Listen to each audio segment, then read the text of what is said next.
Salam, saudara-saudara yang kekasih, keluargaku yang kekasih. Firman Tuhan yang menjadi renungan kita pada minggu yang berbahagia ini dari kitab Injil Markus pasal 2 ayat 23 sampai dengan pasal 3 ayat 6. Bapak dan Ibu, saudara-saudaraku dapat membacanya secara pribadi, menggumulinya, dan juga mengimplikasikan bagi kehidupan kita. Saya memberikan beberapa penjelasan untuk teks yang akan menjadi renungan kita. Yang pertama, teks ini terdiri dari dua perikop, yakni Markus pasal 2 ayat 23 sampai 28 yang menceritakan tentang murid-murid memetik gandum pada hari Sabat, dan Markus pasal 3 ayat 1 sampai 6 yang menceritakan tentang Yesus menyembuhkan orang pada hari Sabat. Bapak, Ibu, saudara-saudara, tentu kita dapat memahami bahwa teks yang kita baca ini akan menceritakan tentang hari Sabat dan bagaimana manusia pada hari Sabat itu. Kita melihat di dalam bagian perikop yang pertama tentang bacaan ini, yakni ketika murid-murid memetik gandum pada hari Sabat, kita melihat bahwa orang-orang Farisi mereka marah, geram kepada Yesus dan murid-muridnya ketika murid-murid Yesus itu memetik gandum pada hari Sabat. Bapak, Ibu, saudara-saudara, tentu di dalam pemikiran orang Farisi ini, mengapa murid-murid Yesus melakukan hal yang demikian? Apakah mereka tidak tahu bahwa ini adalah Sabat? Hari Sabat mestinya mereka berhenti bekerja, melakukan pekerjaan-pekerjaan jasmani, dan mestinya mereka beribadah kepada Tuhan, memuliakan Tuhan, menguduskan hari Sabat. Bapak, Ibu, saudara-saudara, apa yang dipikirkan oleh orang-orang Farisi memang sebetulnya tidak salah. Karena pada hari Sabat dikatakan kuduskanlah hari Sabat. Ingat dan kuduskanlah hari Sabat. Merupakan perintah yang keempat dari hukum Taurat. Tetapi Bapak dan Ibu, saudara-saudara, tentu saja perintah menguduskan hari Sabat tidak semata-mata hanya untuk ditujukan agar manusia beribadah di bait suci atau di tempat ibadah yang ditunjukkan Tuhan Allah atau di rumah Tuhan yang dijadikan sebagai tempat ibadah.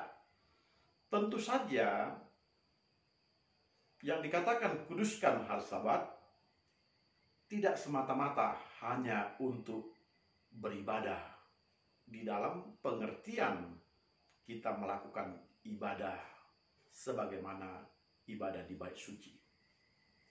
Sebab ada yang terpenting lagi selain beribadah, yakni melakukan apa yang menjadi tujuan ibadah. Ibadah itu adalah untuk bersekutu dengan Tuhan. Ibadah itu untuk mendapatkan pemahaman tentang firman Tuhan. Tetapi ketika manusia telah mendapatkan firman Tuhan, telah memahami tentang Allah, maka pemahaman itu harus terlihat di dalam perbuatan baik. Dan itu sebabnya Bapak dan Ibu, saudara-saudara, seandainya ada orang yang terlalu menekankan ibadah, tetapi tidak menekankan fungsi daripada hasil ibadah, yakni menjadi orang yang melakukan perbuatan baik, sebenarnya dia belum mencapai kepada kesempurnaan itu.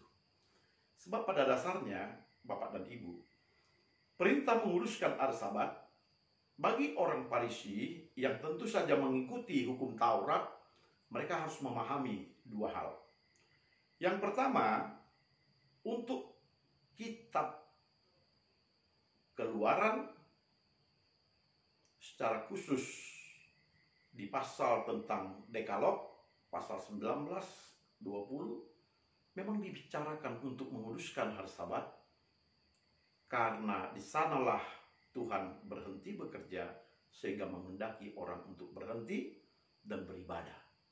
Tetapi di dalam kitab Ulangan, menguruskan hari Sabat juga dihubungkan oleh karena Tuhan telah membebaskan orang-orang Israel dari perbudakan. Oleh karena itu, setiap orang yang memahami tentang hukum, dia juga harus membebaskan orang-orang yang tertawan, orang-orang yang dianiaya, orang-orang yang diabaikan.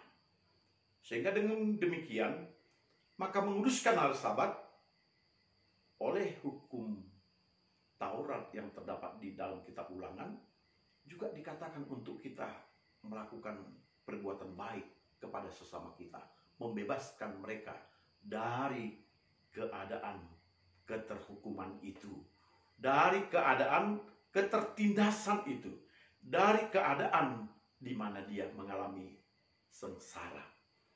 Dan itu sebabnya Bapak dan Ibu, kita mendengarkan bagaimana Yesus berbicara bahwa hari Sabat diadakan untuk manusia dan bukan manusia untuk hari Sabat.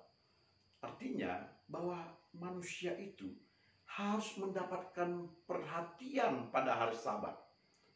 Jadi bukan semata-mata ibadah, tetapi juga manusia harus kita perhatikan. Jangan kita beribadah seolah-olah kita bertekun di dalam kegiatan tata cara ibadah, pengurusan di dalam sakral ibadah, tetapi kita lupa untuk berbuat baik kepada sesama kita. Sabat harus menjadi sukacita bagi manusia. Dengan demikian, Sabat itu harus merupakan berita pembebasan daripada Allah kepada manusia, dan manusia mengalami sukacita karena pembebasan itu. Itu sebabnya Bapak dan Ibu, Yesus berkata di dalam perikop yang pertama, di dalam cerita tentang Sabat ini, yakni di pasal 2 ayat 23 sampai 28, dia katakan, coba perhatikan bagaimana Daud dan pengikutnya ketika mereka kekurangan dan kelaparan. Mereka masuk ke dalam rumah Allah pada waktu Abiatar menjadi imam besar, dan mereka memakan roti sajian itu. Di dalam hal ini, Daud telah melakukan sesuatu hal yang tepat.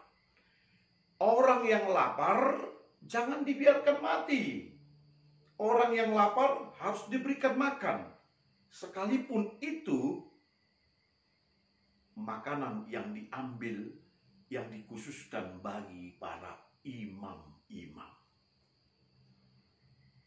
Ketika orang lapar, maka yang paling penting adalah keinginan kita untuk menyelamatkan dia. Keinginan kita untuk membebaskan dia dari kelaparannya, sehingga dia boleh hidup. Demikian juga ketika Yesus menyembuhkan seorang yang mati sebelah tangannya di dalam pasal 3 ayat 1 sampai 6. Yesus ada pada hari Sabat. Dan di satu sisi ada seorang yang mati sebelah tangannya. Apakah Yesus harus menaati perintah untuk tidak melakukan apa-apa? padahal orang tersebut adalah sakit dan memerlukan kesembuhan. Mana yang lebih penting? Melakukan rutinitas ibadah tanpa ada perbuatan baik, atau kita melakukan perbuatan baik sebagai bagian daripada intisari ibadah itu? Bapak, Ibu, saudara-saudara, memuliakan Tuhan bukan hanya melalui ibadah yang rutinitas yang dilakukan oleh gereja, oleh kita secara pribadi, di rumah, di pertangyangan, di arisan. Tetapi memuliakan Allah adalah esensi dari hati kita yang harus mengetahui Allah itu kasih. Dan setiap orang yang mengenal Allah, dia juga harus mengasihi setiap orang.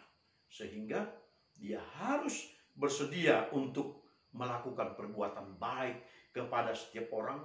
Bahkan untuk melakukan perbuatan yang baik ini, dia harus mengutamakan itu daripada ibadahnya yang rutinitas kita. Kita harus mengutamakan menolong orang sehingga dia selamat, daripada kita hanya melakukan ibadah yang rutinitas yang hanya untuk diri kita sendiri. Kiranya Tuhan memberkati kita dan memberikan kepada kita sukacita daripadanya. Tuhan memberkati kita. Salam.